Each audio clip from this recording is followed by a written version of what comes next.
Alright guys, Hayzink here, welcome back to the channel for another Dislyte video. So in today's video, what we're going to be doing is we're going to be crunching some numbers, we're going to be looking at some things, and we're going to see if Dislyte had a successful launch, okay?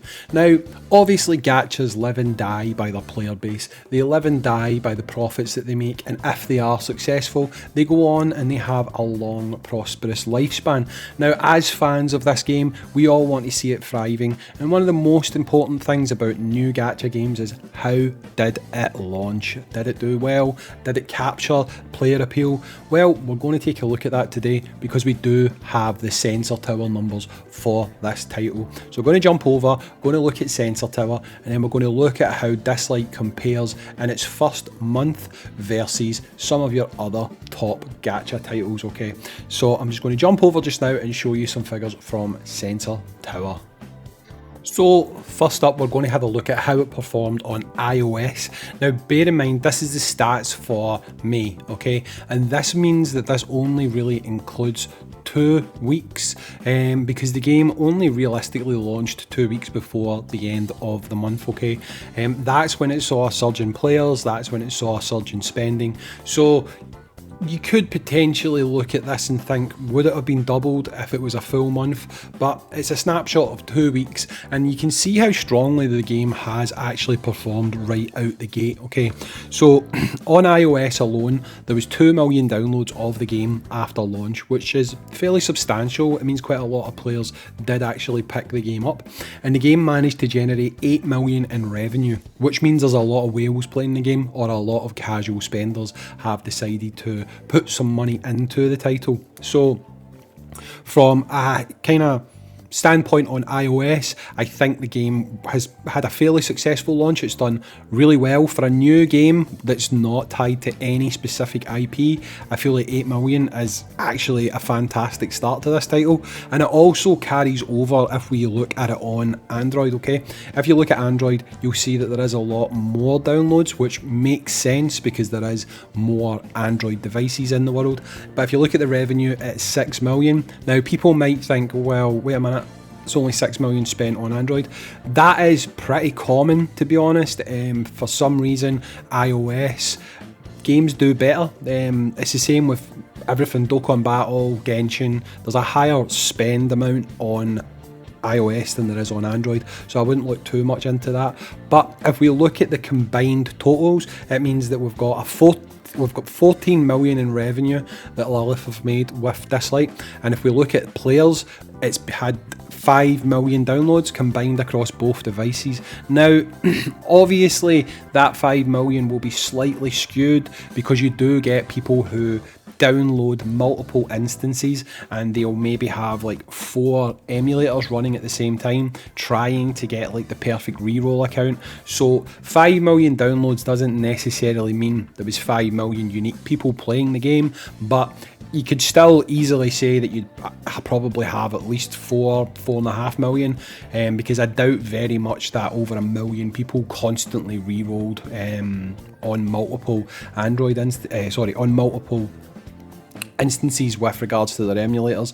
So when it comes down to it, has Dislyte had a successful launch? Then I'm going to say yes. Download numbers wise, it's done very, very well. Revenue wise, it's done fantastically. As far as I know, Lilith put a 10 million budget behind this game, and it's already made that back within its first month. So if anyone is kind of doomsaying, wondering is this game going to survive long term, financially speaking, I want to say yes.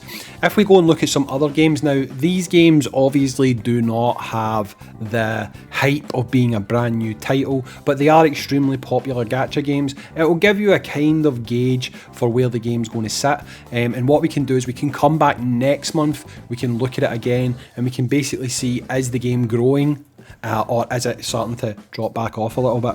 So if we go and look at one of the most popular gacha games there is, Dokkan Battle, you can see that last month, we won't look at the downloads because it's an older game, that game made 5 million, which goes to show you that having a 2-week period where you're generating 8 million in revenue on iOS means that it done extremely well. It actually outranked Dokkan with regards to grossing amounts, which is pretty impressive in my opinion.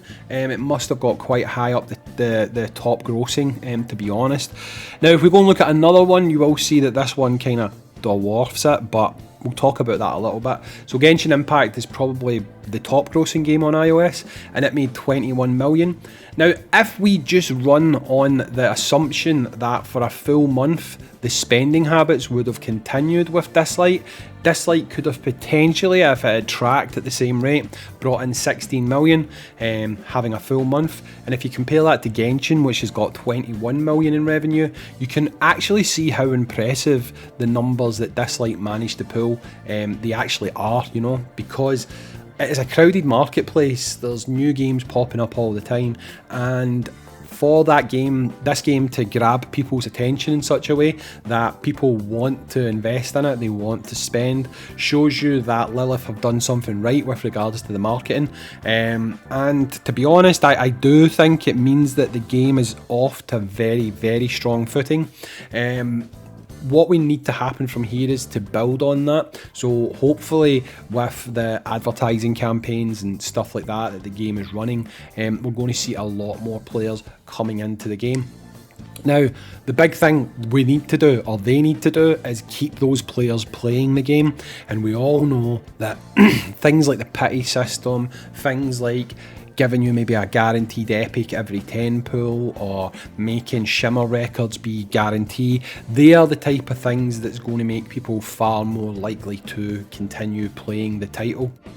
Now personally, I'm actually very confident that Lilith are going to do that. They've got too much behind this game to just let it drop, so I do feel like probably from the next banner, if I had to put money on it now, I would say that next banner I expect there to be changes. Okay, now if we follow the trend, I think what's going to happen is maybe in about 7 days time, I think they will announce that Zeus is going to be the next character that we're going to get in Dislyte. I think they'll probably start running, you know, like character trailers and stuff like that for him, and we should get access to him on the test server, so we will be able to see what his banner's like and stuff like that, and we'll be able to see pretty early on if they have implemented changes onto his banner system, so we will let you know that as soon as possible. I say we, I just mean everyone who has access to the test server. But my gut feeling on this is very strong, and I do think that they will implement these changes, and I do think that they are going to make things better quickly. Like I say, the main reason for that is you don't want player attrition to happen, and like I say, after having such a strong start, I really do feel like they are going to want to capitalise that and continue to grow. So I expect to see changes happening very quickly on this. I don't think they're just going to let things ride. I think they will put investment into making sure there's new advertising campaigns, try and pull in more players, make the quality of life system better for players. So like I say, introducing better banner pity. Maybe they'll start to do some of the things that I've suggested, like giving us re-rolling potential on our equipment and stuff like that. All of these things are just little things that keep the player base happy and keep them playing the game.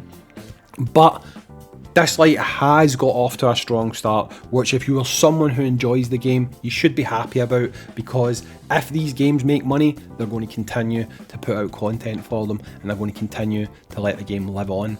But anyway, that's it for this video. I just wanted to put this out there because I know some people kind of get a bit pessimistic. I've already seen gacha threads talking about this game's already dead, which is just nonsense, absolute nonsense.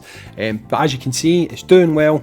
Month 1 it definitely did very well. We'll come back and revisit this video next month, and we'll compare how month 2 was versus month 1, because let's be honest, that's when things like the banner dropped, which could have had an impact, but we'll find out, I guess.